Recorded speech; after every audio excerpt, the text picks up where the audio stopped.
પણ ડિપાર્ટમેન્ટના બહારના કોઈ વ્યક્તિ મારા અધિકારીને કર્મચારીને કંઈ કહી જાય, તમારા અધિકારીને કર્મચારીને કંઈ કહી જાય તો એ ટોલરેટ કરવાની કાંઈ જરૂર નથી. નમસ્તે મિત્રો, હમણાં જ કોઈકે એક સરસ રીલ મોકલી.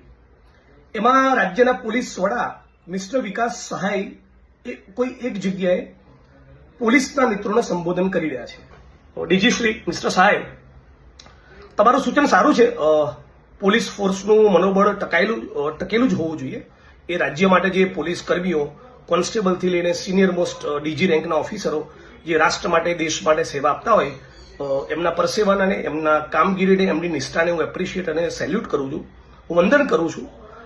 પણ તમે જેને લીડર ઓફ ધ ફોર્સ કીધા એવા તમારા કેટલાક કલીગ્સ અને ઉચ્ચ આઈપીએસ અધિકારીઓને લોકો ચોપડાઈ જાય છે. કેમ સાંભળી લેવું પડે છે?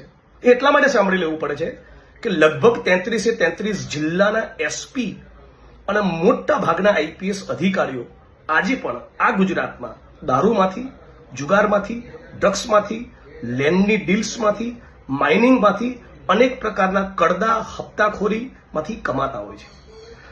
તમારા લીડર ઓફ ધ ફોર્સ તમે જેનો કહો છો એવા ઓફિસ અધિકારીઓનું મનોબળ રજનીશ રાય, સતીશ વર્મા કે રાહુલ શર્મા જેવું ત્યારે બને જ્યારે પૈસાને સ્પર્શ ન કરતા હોય.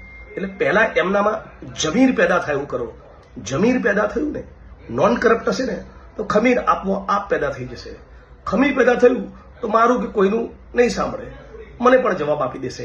આજની તારીખ એવી ઓકાત અને હેસિયત એટલા માટે નથી કે સ્પાઇનલેસ છે, કરપ્ટ છે અને પોતાનું ઈમાન વેચીને બેઠેલા છે.